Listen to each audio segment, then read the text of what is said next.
slide up here that says this is the importance of osmosis, but what is osmosis? It's the moving of water. From what concentration to what concentration? From high to low. Nothing likes to be crowded. Water doesn't either. Water wants to go where there's not as much water.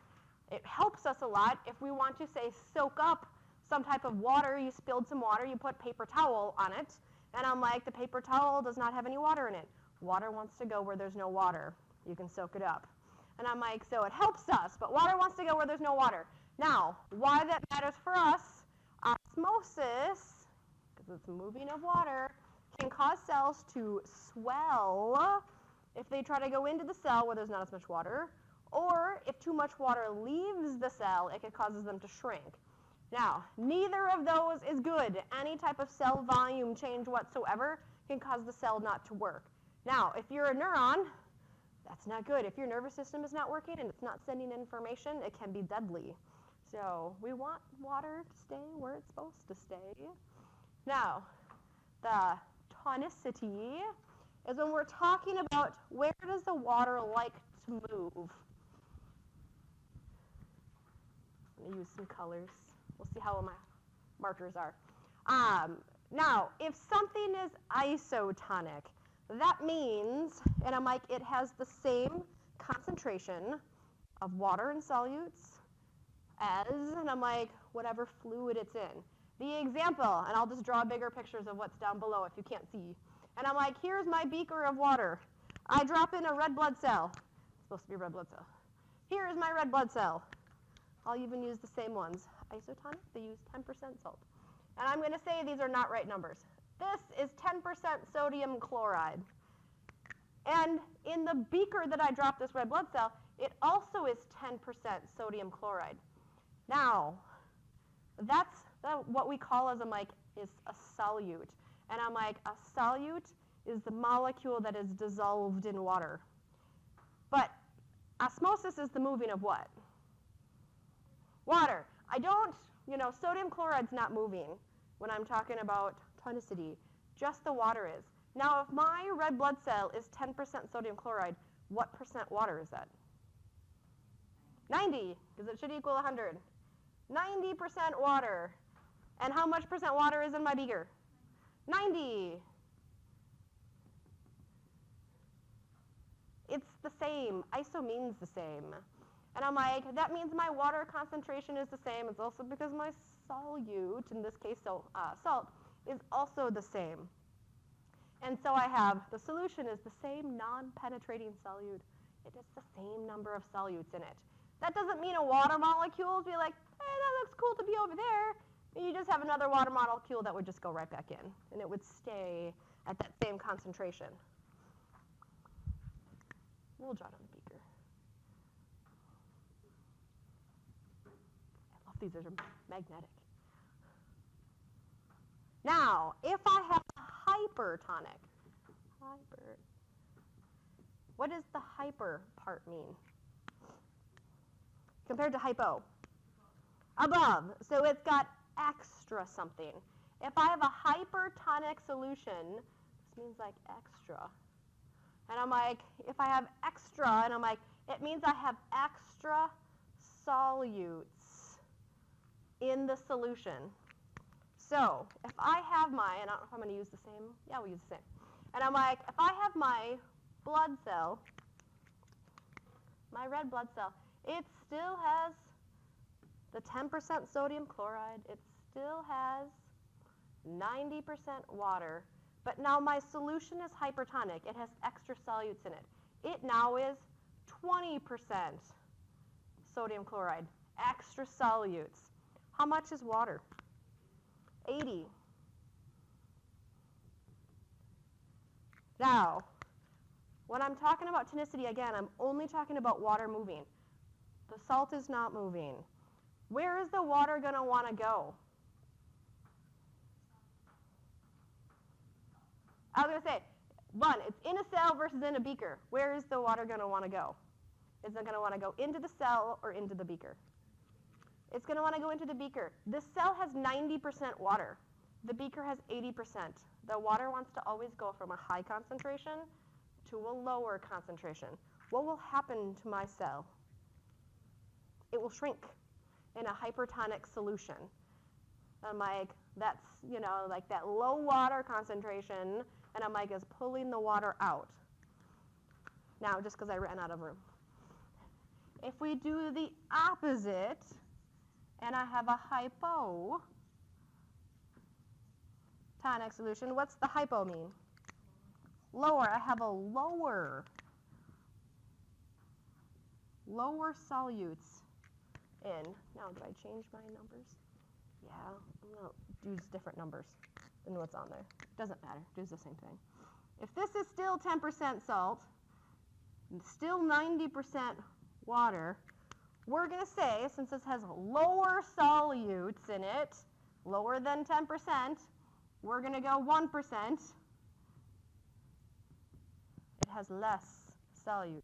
How much is this is water then? 99% water. Where is the water going to want to go? It's going to want to go into the cell. 99 is bigger than 90. Water will want to go into the cell. What will happen to the cell?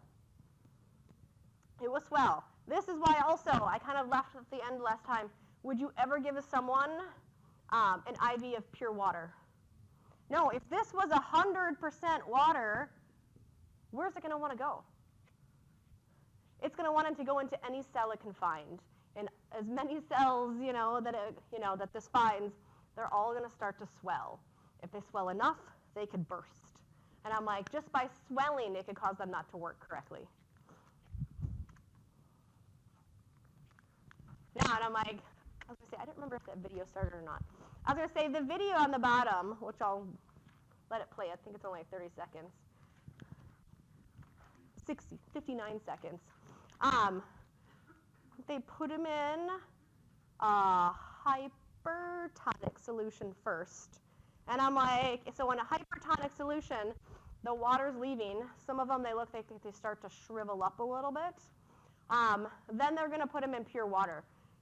What will happen to them when they put them in a hypotonic solution, which will be their pure water? So they're shriveling right now. Yeah, and I'm like, and possibly burst. So they shriveled a little bit. They got a little bit smaller. Then they put them in straight distilled water. They're getting bigger to the point they almost look like they're disappearing. And I'm like, it's only because they're blending in with the background because they're so big. Wait for it. Some will burst. And then they start to burst open. You never give someone pure water. This, I think, had a little review from last time because we talked about different types of movement across the membrane. Simple diffusion, it can go from high to low concentration, and I'm like, usually can go right through the membrane itself. Facilitated diffusion, what's facilitate mean? It needs some help, so it usually uses some type of protein. Still going from high to low concentration, still no ATP required, and then our osmosis, moving of water from high to low concentration. Then we've got some review from last time and right now. So pull out your colored note cards.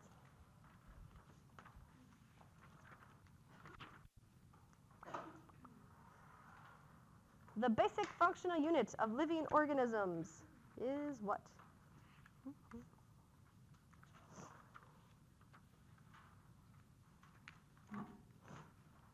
I think I only have like 3 questions. Maybe more than that. Pink, orange, yellow, or green.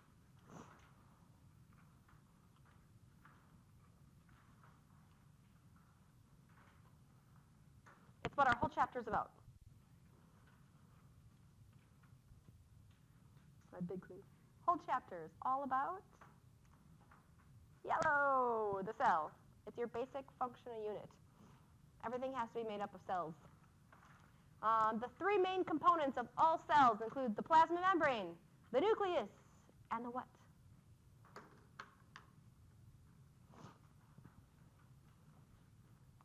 It's also kind of a lab question, too.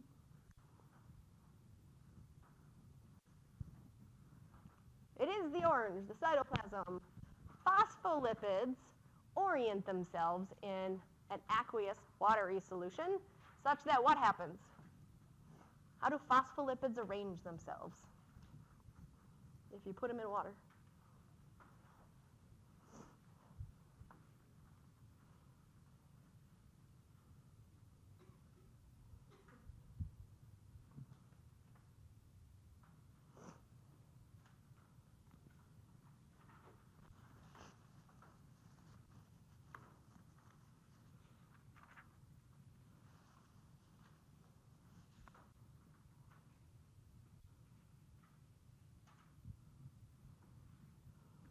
Okay, it's tricky sometimes when you have to like decipher what does polar mean again? What does polar mean? It likes water because polar bears like water. And it is green. The polar heads, which like water, face the inside of the cell and the outside of the cell, which are both watery environments. And then the tails form the center. Two more, I think. Red blood cell placed into a container of distilled water will do what? Via what? And we just went over it. What will happen to a red blood cell placed into a container of distilled water?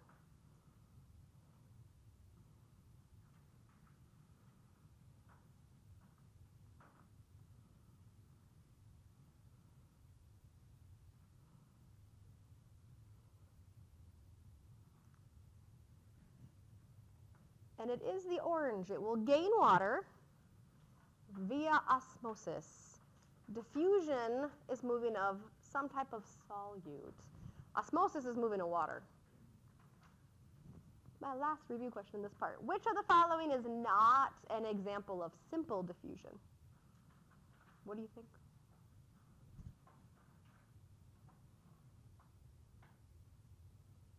You have to remember what simple diffusion is.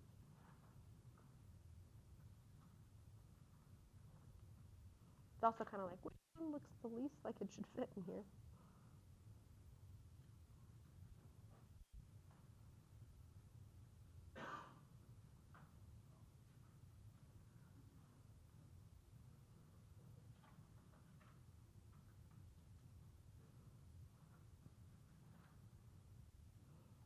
Now, my little thing, I'm like, simple diffusion, I'm like, it is high concentration to low concentration, which happens in all of these except green. You've all experienced, I'm like, the popcorn odor. Someone walks in with a bag of popcorn. That bag of popcorn has a lot of smell to it, and eventually the whole room smells it. That's diffusion. And then we all want popcorn. And I'm like, same thing. You have a sugar cube that's super highly concentrated in sugar, and I'm like, and eventually it will dissolve and spread out through the whole thing. Exchange, it's going from high concentration to oxygen to low concentration, and then vice versa. We're still going to go through this. This is active processes. Now, passive process, what's the difference between a passive process and an active process?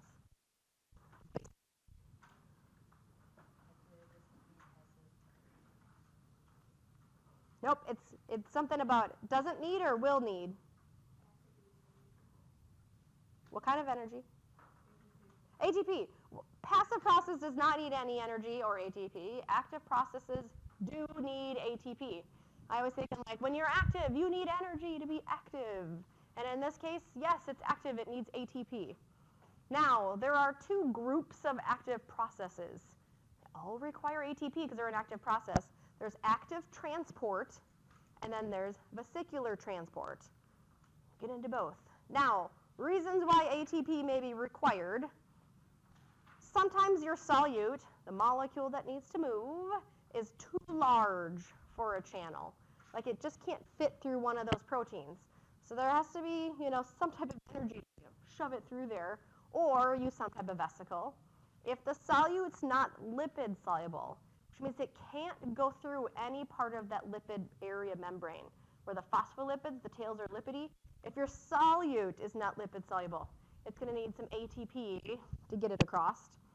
Or if the solute's not able to go down a concentration gradient, it means it now needs to go up, and it has to go from a low concentration to a high concentration. Things don't like to be crowded, so it takes energy to shove them into that closet that you have at your home or in my freezer. Now, active transport. We'll get into the vesicular transport. active transport requires carrier proteins. They're usually some big purple blob on the membrane, but they require a carrier protein. And like the name carrier protein does, it picks up a specific molecule, carries it across the membrane, and moves it to the other side. Now, they bind specifically. So one will only bind like little orange circles or whatever the diagrams pick, or little red triangles or whatever. But they are specific for what molecule they move in or out. They can also be reversible. If that carrier protein can move that one molecule in, it can also move that same molecule back out.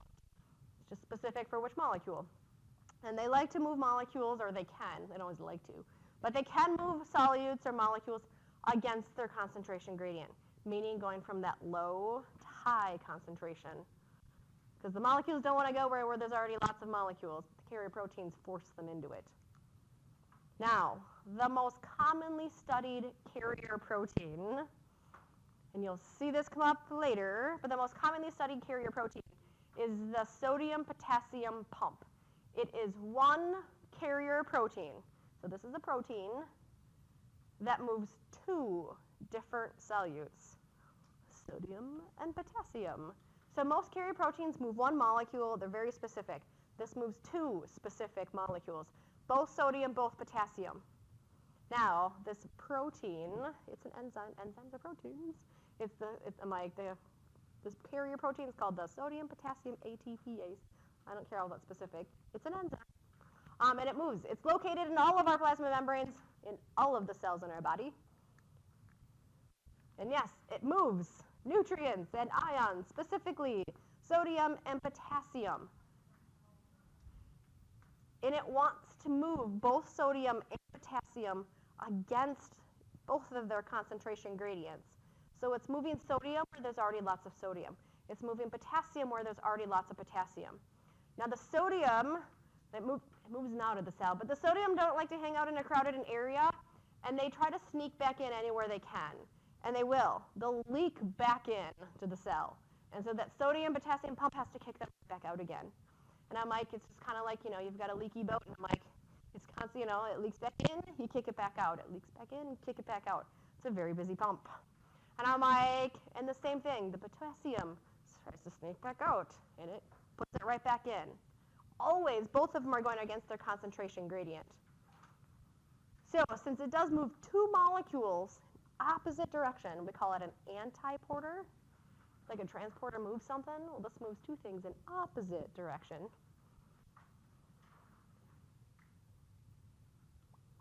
And it is moving sodium out, so that we have a lot of sodium from my little yellow circles.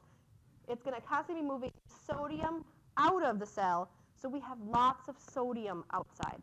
So it's important to know this.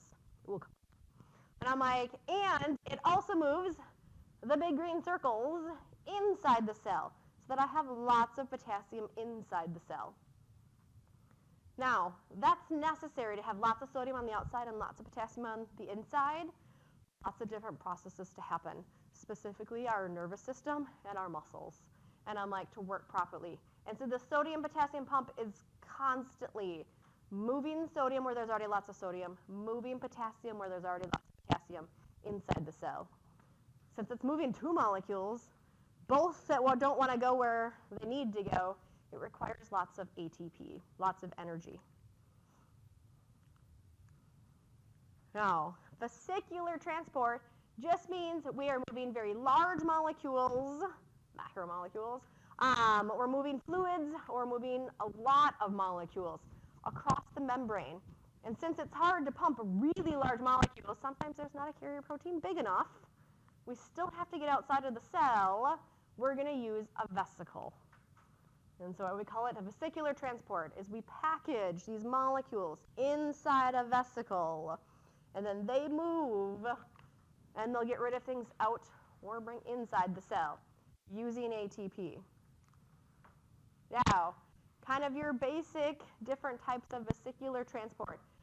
Exocytosis means your vesicle is sending molecules out of the cell. Endocytosis means we are bringing molecules inside the cell.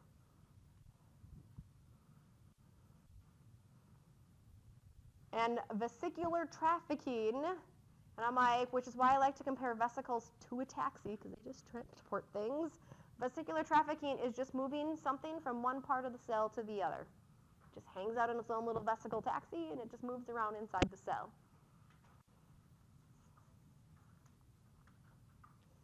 Now, a vesicle, the outside of your cell is made up of what?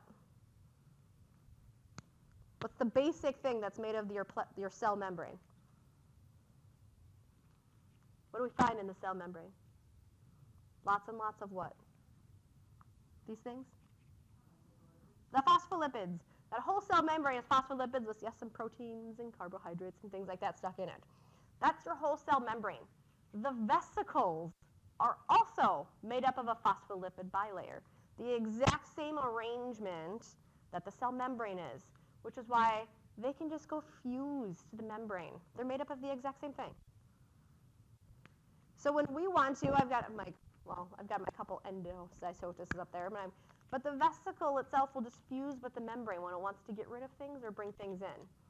Now for bringing things in, a couple different terminologies depending on what we're bringing in. Phagocytosis. Phago, because you'll see it in other words too. I don't remember if I put this on your first slide or not. Means eating.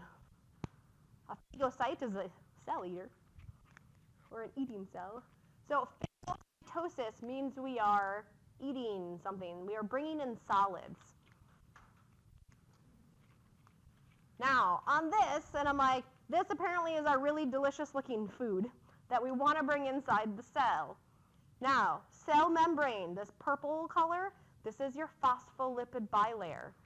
When our cell wants to eat something, because it wants to bring that huge molecule that's no way going to just squeeze itself through, when it wants to bring it inside the cell membrane will go up and engulf that molecule, whatever it is, and bring it in.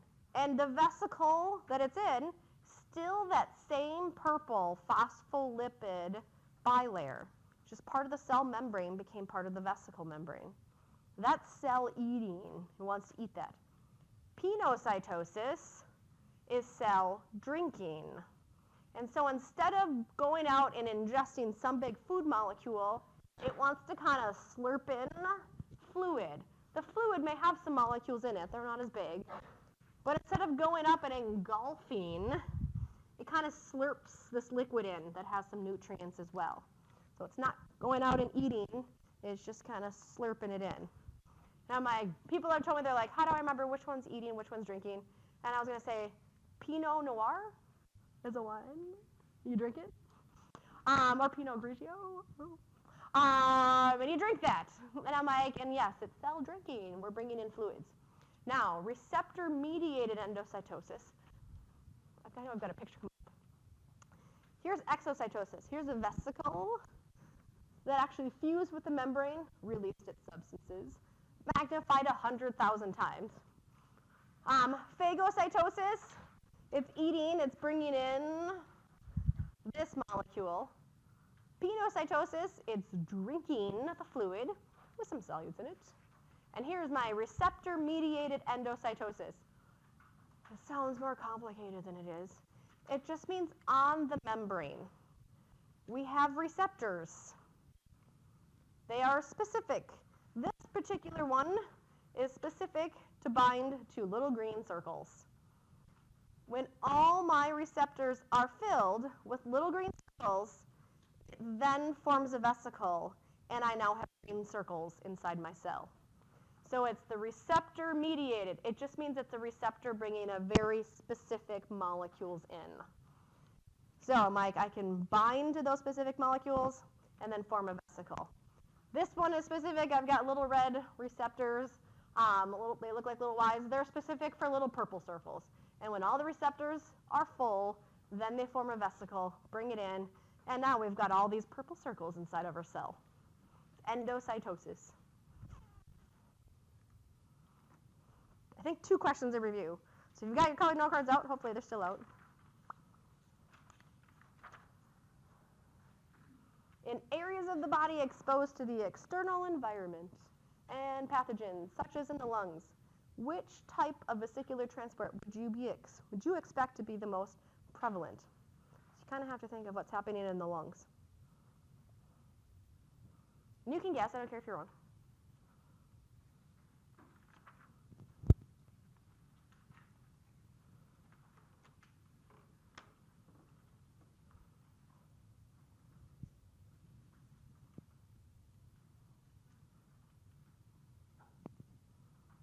So many of you guys just don't want to guess. And I'm like, if you have part of the body that's exposed to, things in the outside, lots of pathogens like the lungs have to do, a lot of what the cells around there will be phagocytosis. They want to ingest all of those pathogens and break them down.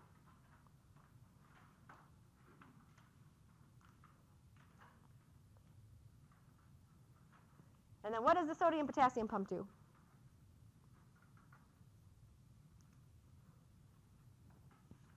It's a good one to know.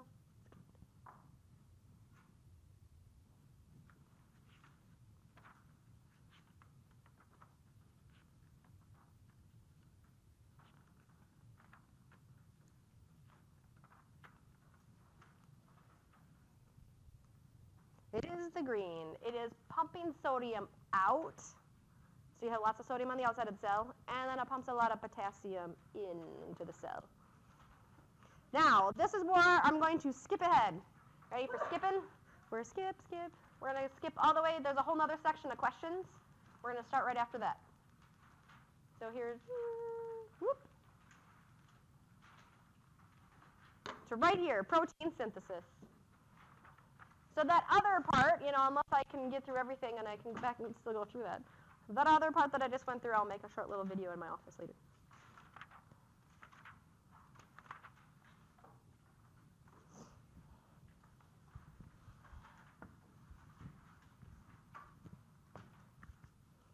Now, protein synthesis, its nickname is the central dogma. Because it literally controls pretty much our entire body. We all know DNA is important. Where do we find DNA? What part of the cell? I heard it. The nucleus.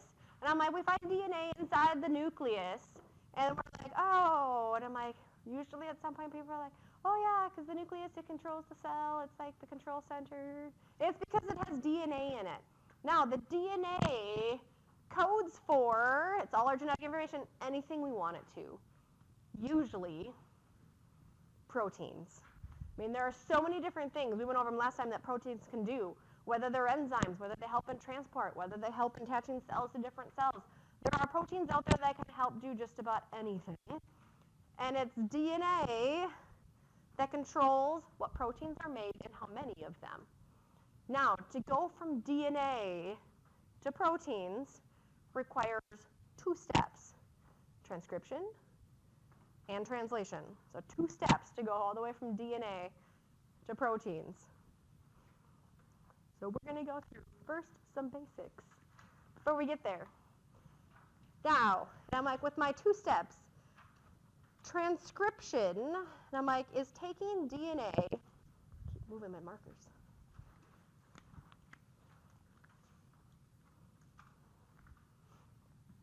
It's taken the DNA found in the nucleus, and it's going to make RNA. Now, there are 3 types of RNA. There's mRNA, rRNA, and tRNA. It makes mRNA specifically. This is transcription. To take mRNA into actually making it into proteins, this is translation. We take the mRNA, we make it into proteins. What are proteins made up of? Amino acids. We're going to have amino acids coming up. We have to assemble amino acids. Now, I should make note. We find DNA where? In the nucleus. Does it leave there? No. And so this step happens Where? This happens in the nucleus. For DNA to make a copy of itself into mRNA, it has to happen in the nucleus because DNA can't leave. Now, RNA can leave the nucleus, and it will. And the messenger RNA into making proteins happens in an organelle. What organelle makes proteins? I'm hearing it. Ribosomes. Ribosomes make proteins.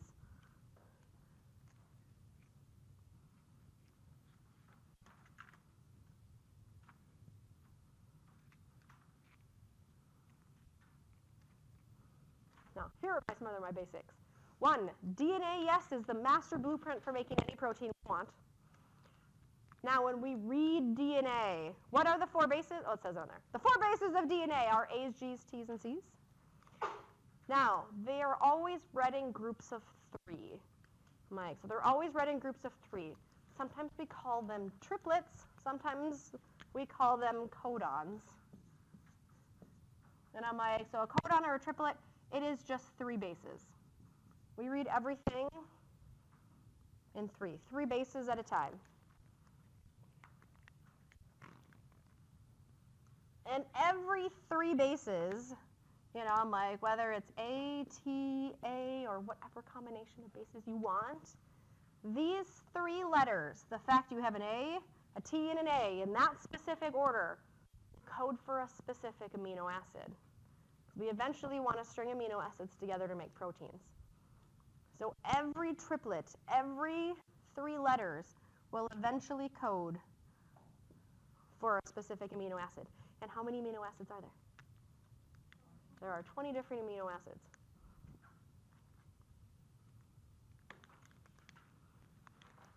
Now, so that's the importance of DNA. All 3 letters, each 3 letters, you know, how we read it, codes for different amino acids.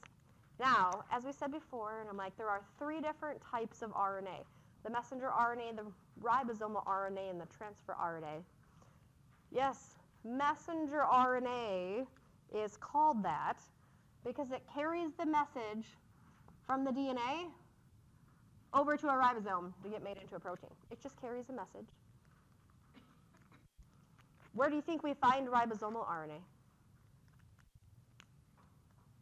It's like my not a trick question. We're in the ribosome. It's part of the ribosome.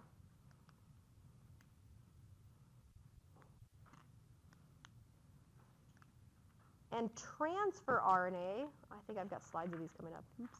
Oh well. Here we go. Before I get there. Here's my messenger RNA. It carries information. That's the messenger part of it.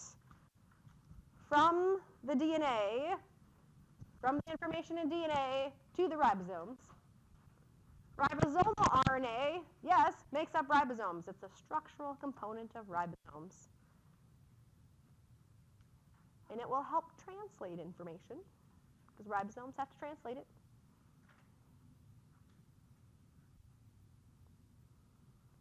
And then the tRNA, or the transfer RNA, they are going to be transferring something, specifically the amino acids. We need to string amino acids together. Well, how do they get there? Transfer RNA. They're the ones that bring the amino acids together to start assembling them.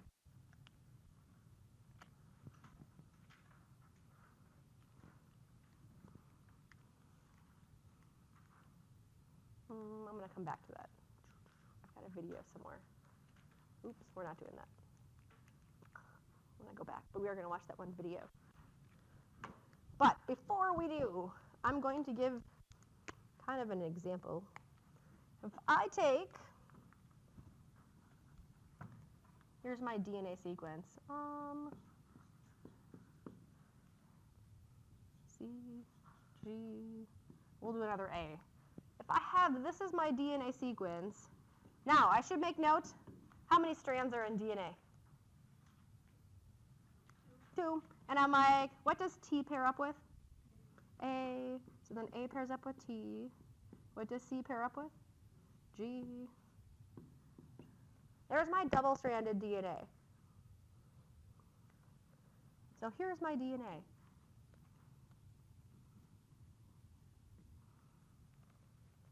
But that can't leave the nucleus. But RNA can. How many strands are in RNA? Just one. I'm only going to copy one strand. And so I'm going to copy this one. Now, what does A pair up with in RNA? U. Oh, yay. What would T pair up with? A. Well, we already did A. What would the G pair up with? C. And then G. And it's all the same. Here's my RNA sequence. I just went from DNA to RNA. What process is that? Transcription. I just took DNA and I made a copy of it, but I made RNA. That's transcription. I had important information in my DNA. I made a copy of it. It's not an exact copy because it's RNA and not DNA. So you have U's instead of the T's. This is transcription. Translation is I need to take my information and make proteins. And I read 3 letters at a time. Oops. And I will bring in the amino acids. There is an amino acid that is specific for UAU. I don't know them all. There's 64 different ways. So we're just going to say it's amino acid, whatever it is. There is another amino acid that is specific for CGA. And it will string amino acids together. When you string the correct number of amino acids together, and you form it into its correct shape, it's now a protein. So when I go from mRNA to making proteins, what process is this? Here's your translation. This was transcription. Now, I've got a 4-minute video. I don't normally put 4 minutes video, and I think this has both. I'll even turn the lights off because it's a cool video. Now, we'll also see, do I have audio? We'll find out.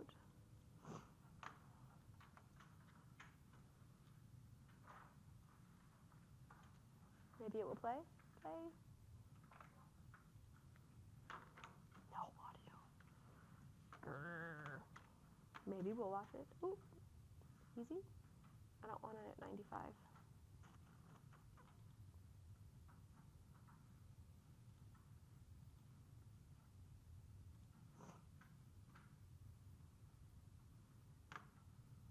Still no audio. I want to watch this video.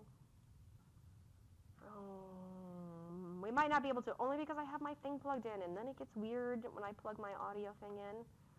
I will put this link on your Blackboard. Well, I almost still want to play it even without the audio. I'll walk you through it, but it sounds cooler than it is. I might fast forward a little bit. And I'm like, first, and I'm like, what do you think this pink squiggly thing is? DNA. And I'm like, there's your double helix.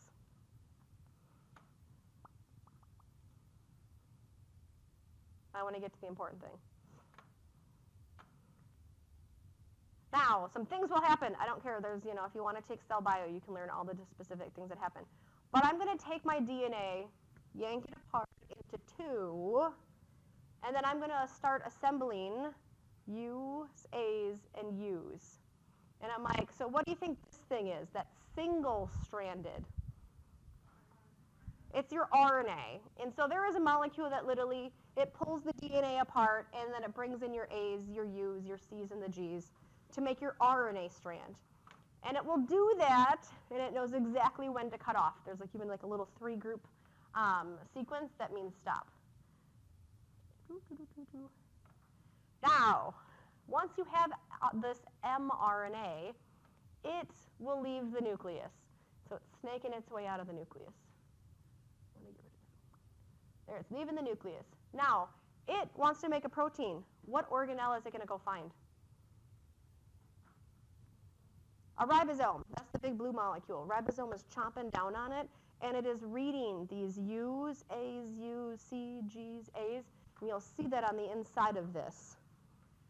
Now, as it's reading it 3 letters at a time, we have transfer molecules, the big green blobs. bringing amino acids. The amino acids are the little tiny red tips. So your transfer RNAs are going to bring in these little tiny red balls, the amino acids that are specific.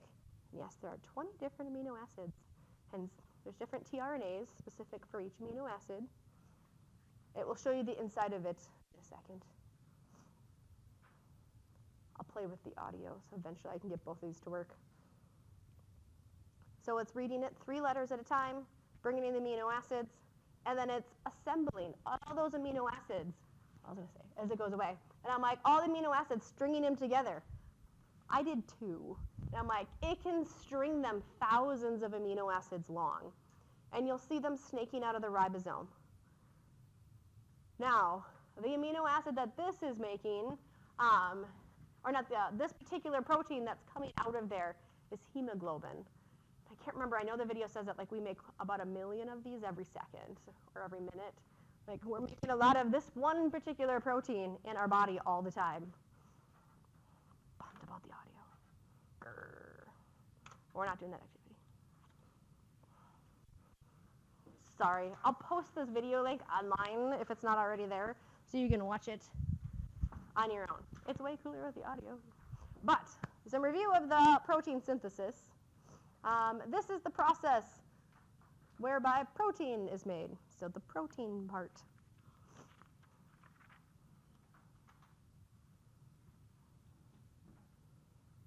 So just the protein. So the part we're making proteins is the translation, because we're assembling it now.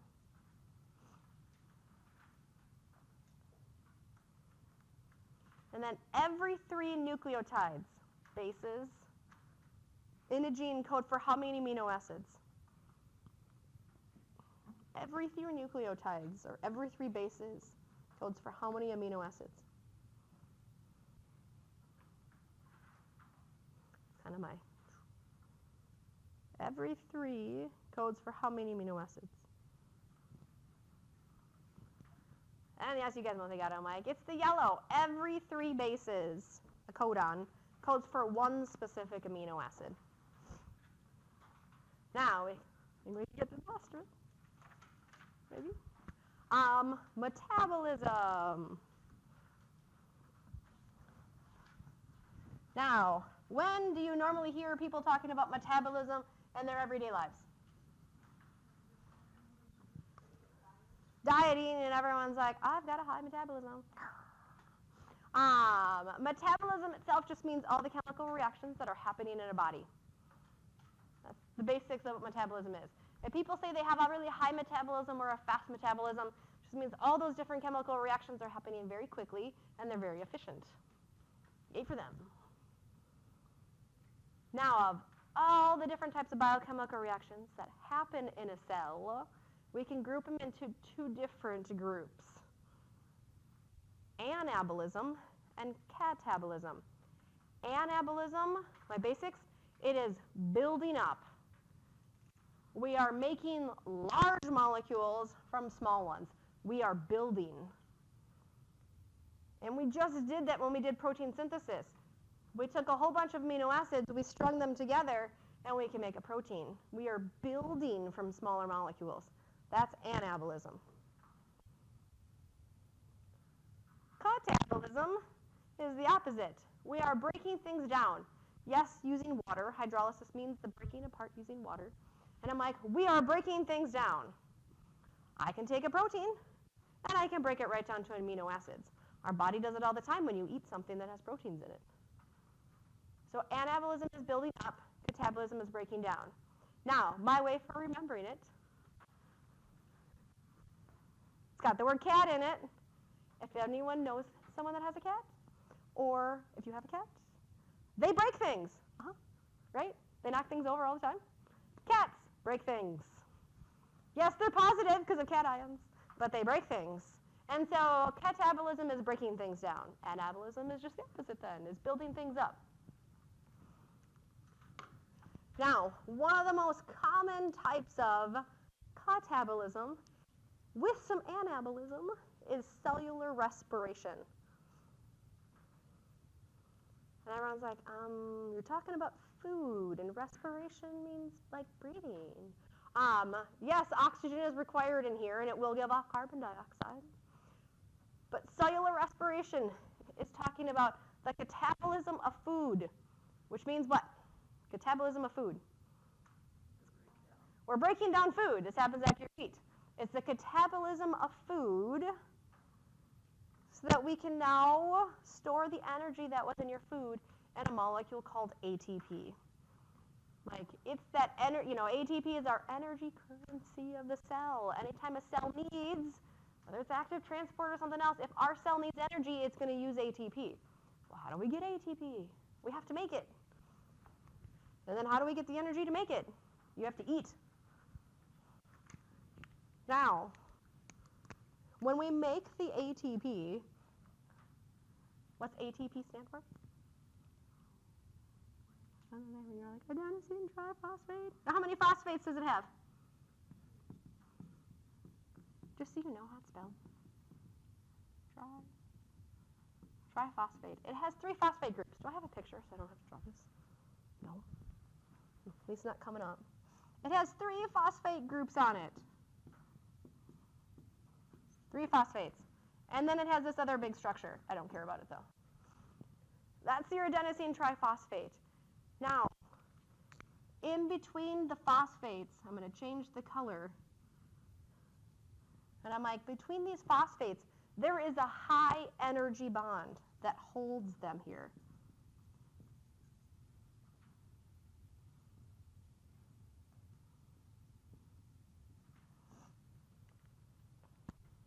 Which makes ATP so useful as an energy source. Because if I want energy from ATP, what can I do with that bond? I can break it, and I can release all the energy that's there. So ATP is great. But I have to make ATP first. What is ATP before it's ATP?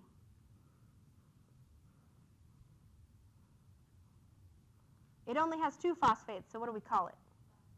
Diphosphate. So it's adenosine diphosphate, also known as ADP. Yes, there's still high energy bonds in here. But when I add that 3rd phosphate on, and I'm like, when I create that bond, that's called phosphorylation. I add a 3rd phosphate on. And so your food, when you break it down, the catabolism of food, releases energy. You're like, oh, energy. Oh, yeah, it's floating around. That energy that was in your food is used to take that phosphate and shove it in there. So now you've got a really high energy bond that can be used wherever it needs to be. And so you constantly need to eat every day, because what happens when you don't? Long enough. If you don't eat long enough, you die. We don't want that to happen. But when you eat, your body breaks down the food. It releases energy, and we use that energy to shove that phosphate on there until you make ATP. Then your cells can use ATP. They can't use energy from the food, breaking down the food.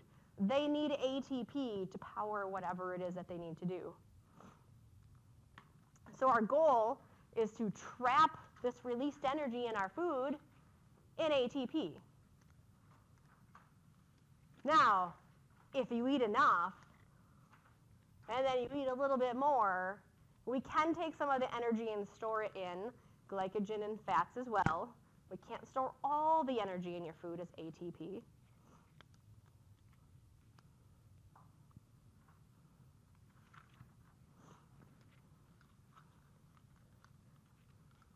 Now, to go from sugar and to making ATP, there are, and I'm like, I say sugar, carbohydrates. It's kind of your easiest way we can get energy. And I'm like, to go from our food into making ATP, there are 3 basic processes that happen. There's glycolysis, there's the Krebs cycle, and there's oxidative phosphorylation. First, because it has phosphorylation in it, what do you think it's doing? It's adding phosphates and making lots of ATP. Now, and I'm like, I know your book has stuff that I don't need to go into, so I'm going to try to do the simplest way. But there are 3 steps, and I'm like, glycolysis, Krebs cycle, and your oxidative phosphorylation, sometimes paired with electron transport chain. And there's an enzyme called ATP synthase. It's like the longest name. Sometimes I see it shortened just to electron transport chain, sometimes just to oxidative phosphorylation. But there's 3 steps that take your sugar or your food source into making ATP. And so your basic formula for cellular respiration is C6H12O6. What is this? This is glucose. It is a carbohydrate. It has that formula of 1 carbon to 2 hydrogen to 1 oxygen. It's multiplied it all by 6. There's your sugar. We also need oxygen. Do you need oxygen? Now, what you will get out, this process will release some water. I don't really care about the water. And I'm like, it releases carbon dioxide. Do you guys breathe out carbon dioxide? Because this is happening. And we make ATP. Approximately 32. Some cells are more efficient and can make a little more, some are not so much. About 32 ATP. And we also give off some heat as well. Now, this, because oxygen goes in and carbon dioxide comes out, is part of the name for cellular respiration. So everyone's like, respiration is breathing. You do breathe. And I'm like, you have to eat sugar. Yes, you like it. You have to breathe oxygen. You breathe out carbon dioxide, and you make ATP. Yes, water is a byproduct. You are making additional water in your body as well. But that's where the cellular respiration comes from. Now, where this all takes place, 2 of the steps versus the 1, what organelle makes lots of ATP? The mitochondria. Some people call it the mighty mitochondria. Makes ATP. Steps 2 and 3 happen inside the mitochondria. So the Krebs cycle and that electron transport chain, ATP synthase, oxidative phosphorylation, whatever you want to call it, they happen right inside the mitochondria. Mitochondria is known for making ATP. Yes, it's because it's making it when you break down sugars. The very first step, glycolysis, happens out in the cytoplasm. It does not need the mitochondria.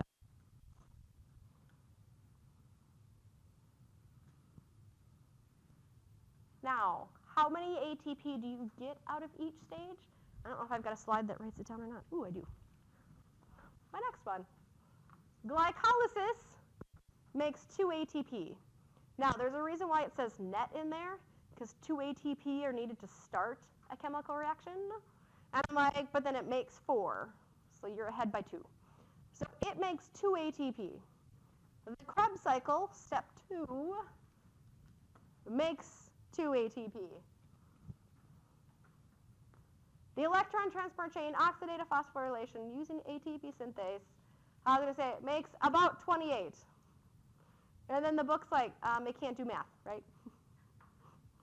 Because what's 28 plus 2 plus 2? 32. I have no idea why the book says 30. About 32. It is, and it is about 28. And I'm like, yes, sometimes it can make more, sometimes it can make less. Just kind of depends how efficient that particular cell is. And I'm like, but which step makes the most ATP? The last step, the electron transport chain and oxidative phosphorylation. It's phosphorylation's in the word. And I'm like, it makes the most. Glycolysis, which happens outside of the cell, it makes a couple ATP, but not a lot. Now, my other note and about this, yes, in that cellular respiration equation, oxygen is needed. Yes? It's not. Oxygen goes in because you need oxygen. And I'm like, oxygen is needed for steps 2 and 3. Oxygen is not needed for glycolysis to happen. Now, this, and I'm like, and we'll get into the next slide too, means that I'm like, if you're not getting enough oxygen, does that mean you're just going to die because you can't make any ATP? No, you can make a little bit of ATP. 2. for every molecule of sugar. And I'm like, you can make a little bit of ATP if you're running low on oxygen or your cells are running low on oxygen. You can still make a little ATP. I don't want that one. This is showing what can happen, after glycolysis. You make a substance called pyruvic acid or pyruvate. If you have enough oxygen, it will go into the Krebs cycle, it will go to the electron transport chain, it will make tons and tons of ATP.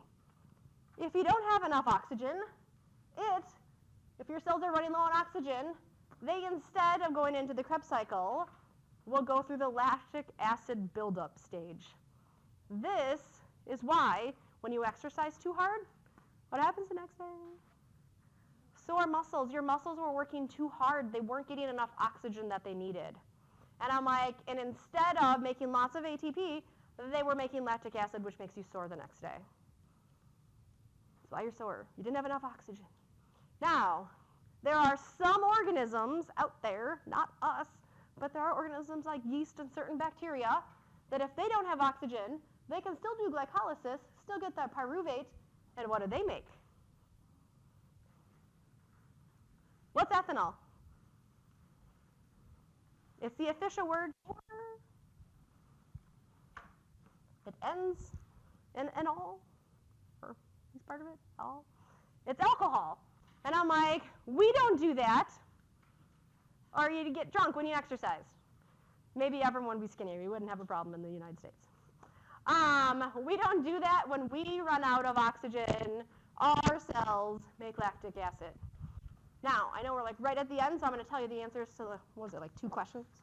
2 questions. For, in general metabolic terms, food digestion is a form of this, while building new molecules is a form of this. It's the G. Breaking down food is catabolism, break things down. Anabolism is building. And the last one, the net ATP gain from the complete metabolism with oxygen of glucose is closest to, because I took it from the diagram, it's closest to 30. It's around 32. Where'd my thing go? Where is it?